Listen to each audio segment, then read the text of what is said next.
ভাগ্যবোধই সবসময় যে সাহসীদের পক্ষেই থাকে, বাংলাদেশ নিউজিল্যান্ড সিরিজই হতে পারে তার সবশেষ উদাহরণ। সিরিজ শুরুর আগে মুশফিকের কিউইদের হোয়াইট ওয়াশের অভিপ্রায় ম্যাচের সাথে সিরিজ নিশ্চিতের পর স্বপ্নের রাস্তায় থাকলো। আর এটি সম্ভব হলো ম্যাচ জিততে ব্যক্তিগত পারফরম্যান্সের চেয়ে স্বাগতিকদের দারুণ দলীয় পারফরমেন্সে। কেবল তামিমের ব্যাট থেকে 50 এলেও টপ ও মিডল অর্ডার ব্যাটসম্যানদের ছোট্ট ছোট্ট কিন্তু মহামূল্যবান ইনিংসেই কম মনে হলেও কার্যকরী 247 রান করেছিল বাংলাদেশ। এমন স্কোরের পর টেইলর ম্যাককালামদের রুখতে প্রয়োজন ছিল বোলারদের সাহসী bowling.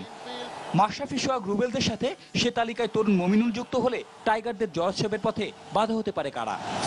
I think we need to just win the next game and probably whitewash them. আসলে হোয়াইট ওয়াশ বলতে কি, ওটা হলো একটা লাকের বিষয়। আর আমাদের যে জিনিসটা হলো, আমরা যে দুইটা ম্যাচ যেভাবে খেলছি, সো এইভাবেই খেলার ইচ্ছা আছে। লাস্ট ম্যাচটাও টিমটাই এমন একটা টিম হয়েছে যে মানে এখন কারোর উপরে কেউ ডিপেন্ড করে না। সে মানে আমাদের এইটাই করতে হবে যে মানে আছে একজন করবে, বা এরকম ছিল হয়তো বা এরকম না, কিন্তু এখন একটা টিমের মতন আমরা খেলতেছি। অন্যদিকে 2010-এর মিরপুরের স্মৃতি কি মুছে ফেলবে নিউজিল্যান্ড? উল্টো খাদে পড়ে হাবুডুবু অবস্থা যেন তাদের। আরও একবার হোয়াইট ওয়াশের সামনে দাঁড়িয়ে যে ম্যাককালামের দল। স্পিন ভীতি থাকলেও মিরপুরের এমন উইকেটে 247 রানের বাধা টপকাতে না পারার দায় তাই অতিথিরা এড়াবেন কিভাবে? Obviously disappointing tonight. We couldn't really get going with the bat and build a partnership. You know, new ground for the next game, and it's a big game for us. Obviously, we would like to end the one-day series on a high. দেখতে দেখতে 84টি one day series খেলে ফেলেছে বাংলাদেশ, আর এর মধ্যে series জয়ের সংখ্যা দাঁড়িয়েছে 16টিতে। ঘরের মাঠে যেটি 41 সিরিজে 11টি।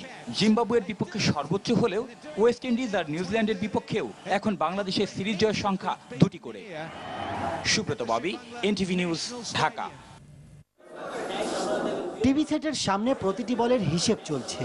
মুশফিকদের ছুড়ে দেওয়া 248 রানের টার্গেটে যখনই উইকেট পড়েছে নিউজিল্যান্ডের, মাঠের বাইরে থাকা সমর্থকদের আনন্দ বাঁধ ভেঙেছে।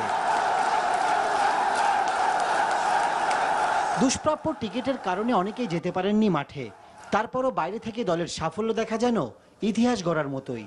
যাদের হতাশ করেননি মাঠের তারকারা। নেক্সট 21-এ যে আমরা বিশ্বকাপ জিতবো, এটার আজকে একটু কিছু দেখালো আমার বাংলাদেশের ছেলেরা। আর কোনো খেলায় আমরা এটা পাই না, শুধু বাংলাদেশের ক্রিকেট খেলা ন্যাশনাল পর্যায়ে হলে এটা আমরা পাই। থার্ড ম্যাচ অবশ্যই বাংলাদেশ অবশ্যই জিতবে, আবার বাংলা আওয়াজ করবে, আবার বাংলা আওয়াজ করবে। বাংলাদেশ জিতলে সমর্থকদের রাস্তায় নেমে আসাটাও নতুন কিছু নয়। বয়সে ছোট হোক আর বড় হোক, আনন্দের খবর শুনে ঘরে বসে থাকাটাই যেন অন্যায়।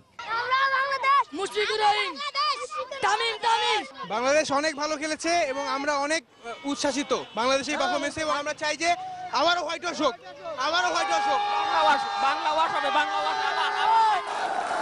এমন জয়ের পর আনন্দ উল্লাসের মাত্রা আরেকটু বাড়িয়ে নিতে চান সমর্থকরা সিরিজের শেষ ম্যাচ জিতে। Subrata Saha, NTV news, Dhaka.